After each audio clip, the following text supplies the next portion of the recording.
Well, we have a really tight multifamily rental market in Canada. Do we have a supply problem?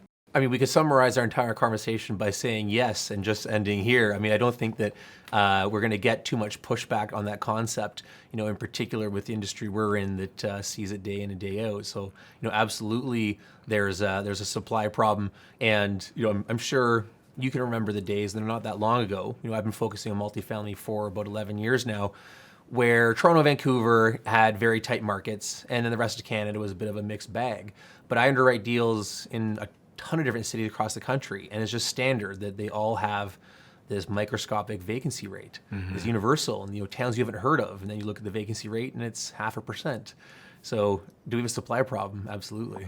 And so I guess leveraging off of that point, what's created the supply problem? Why can't we build enough? I mean, certainly right now we're seeing, near record levels of multifamily rental under construction, catching up for lost time. But what's prevented developers from building multifamily rental? Well, near record, but if you go back to the last big boom we had, and you could call it 60s, 70s, I don't think we're quite there yet. And it's the period in between where we were, forgetting near record setting, it was anemic supply coming on for a couple of decades, whereas the country as a whole experienced a ton of growth.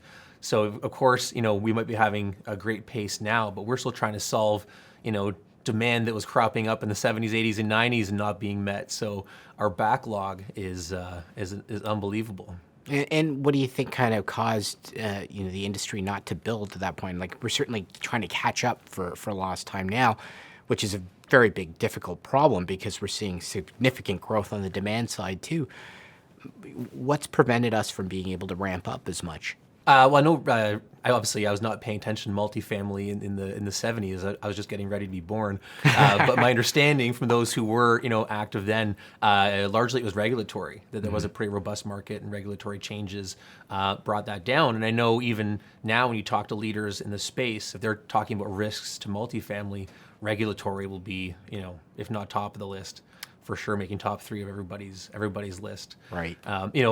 And if you look at the development cycles, if you talk to people who have, we'll call it a North American view, they'll talk about the struggles for building in all of our major cities, how slow they are. When you talk to a developer, they'll tell you, well, whatever current municipality they're operating in is the toughest in Canada to get something done, and you hear that straight across the country. And of course, it can't be true that they're all number 1 for toughest, but they're all tough. That part remains true. And is it the planning process? Is it delays? Is it getting labor, construction material? What exactly is making it so tough for them to do it? Yeah, I mean, like all above, but in my opinion, of course, never having been a municipal employee, my opinion is that the most easily solvable aspect of the list that you just rhymed off should be timing to approvals. Trying to solve construction and labor problems, that's trying to turn a giant ship around. If you're talking about materials, of course, you've got global effects in play, so trying to solve that gets complicated.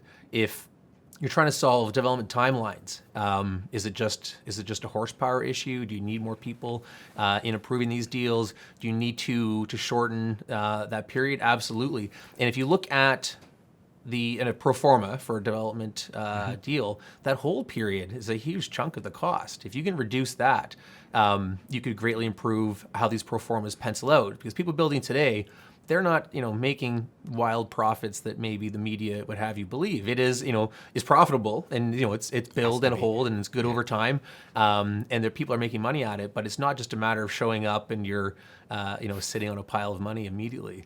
So yeah, I don't know what the solution is. I mean, I guess our question was, is it a problem? We can address that. Yes, it is. The solution gets very, very complex. Yeah, I mean, it's a very sticky situation, I'm sure, with trying to fix that supply problem.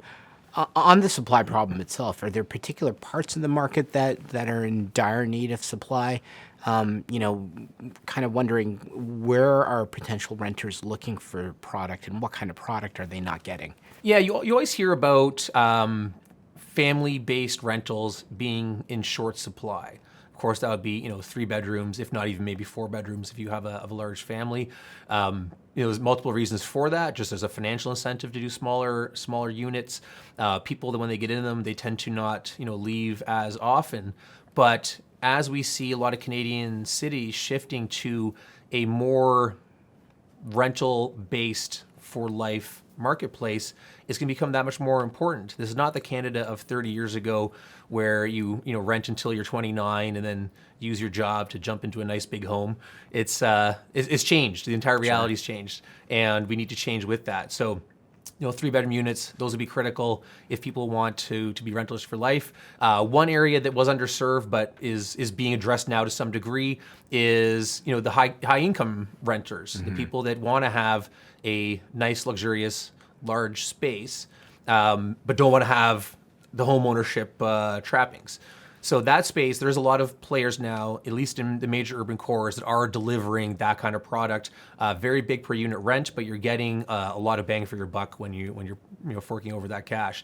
And that leads to the larger housing problem, which is people are staying in their homes longer. You need people to downsize in order to free up homes to help the housing market, which of course is adjacent to the rental market. Right. And if they can move into a nice 1,500 square foot unit, that's an easier sales point than leaving your nice freestanding home and moving into a cramped 500 square foot space. That's a bit too much of an adjustment. So I can see why people would not be incentivized to do that. Right.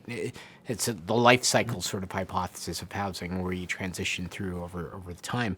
Are there any markets in Canada specifically that are doing better than others in building supply? Certainly in Toronto, it's been difficult. Vancouver, any markets that might be countering the trend a little bit? Well, it's a tough question, but rent, of course, is the big driver of apartment feasibility. And there are markets, I'll use like Hamilton as an example, where your cost to build is going to be lower, but you're still commanding pretty premium rents. So there, just the economic incentive favors building out apartments.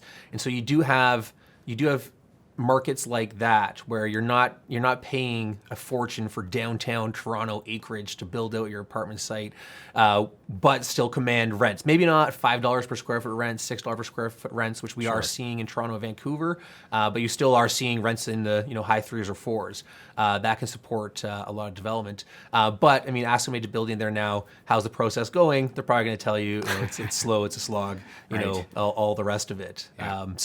Yeah. I don't know that anybody's knocking it out of the park where we've seen a positive movement in vacancy, which would be in the direction of a healthy market due to new product coming on stream. Yeah, so supply is not necessarily going to move the market per se, just because there's so much demand out there.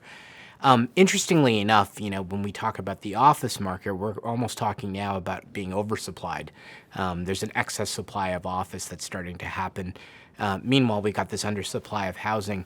Is there any way to bridge this gap? And I'm thinking about places like Calgary, where we're seeing office conversions to residential. Is that some sort of solution to the supply problem? Nothing's like a true solution as in now it's solved. It's a multi-head spear with 15 points on it, I'm sure. And it could be one of them, but I have noticed that the ratio of noise to action on the office conversion is a little out of whack. It's super topical. It's very interesting intellectually. We've underwritten and looked at a number of them, and it's even caught on in mainstream media where the Globe and Mail is writing articles about office conversion, which is a fairly niche commercial real estate play. So it's funny to see it getting more widespread coverage. But there, of course, there's the physical limitations that buildings need to be of a certain floor plate, and there's certain decades that are better than others for when they were built. And of course, it has to be feasible. Pricing for downtown Toronto offices is still probably pretty expensive, and the costs of a conversion are a bit of a question mark. So you need a risk-tolerant developer to take it on, because once you get in there and start opening up walls, you might be surprised. So it could be, and it is for sure in its infancy.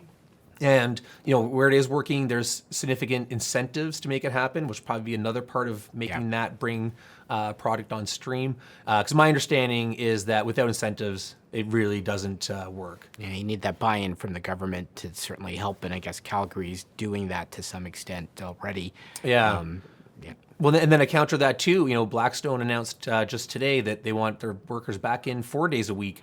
Obviously, office attendance is way down, but the movement is back to the office. And so does that have a positive effect on rents? Likely it does, over time. So maybe it preserves the or no, would not preserve the value, but at least diminishes the decrease in value. But then, of course, it makes an office conversion less feasible if you're putting the wind back in the sail of the office market. Well put. Yeah, exactly. Yeah, and maybe just to pivot right back to multifamily then, do you think there's going to be a time, and I'm going to ask you to put your forecasting hat on, where we can kind of get the multifamily rental market in balance, or do renters need to expect that it's going to be a very unaffordable market because supply is going to lag in this country? So I know in your role you do a lot of forecasting, and so it's you're always hesitant to put something out there because they come back later and be proven wrong. But yeah, I can't foresee a timeline where we would see a healthy market. I guess we're going to define a healthy market as, I don't know, 5% vacancy, which allows for easier movement in between units and a more efficient market. Right. I can't see that happening in a time horizon that gets far enough out that we're so far into the theoretical. I mean, if you mean 5 years, like definitely not. If you mean 10 years, if we see dramatic action from multiple municipalities and economic viability on that front, maybe 10 years would be the number. But if we see progress at the rate we've seen it in the previous several decades, yeah, I think that we'll be retiring before those timelines start hitting a balanced market. Just in time to retire into the rental market. Yes, exactly.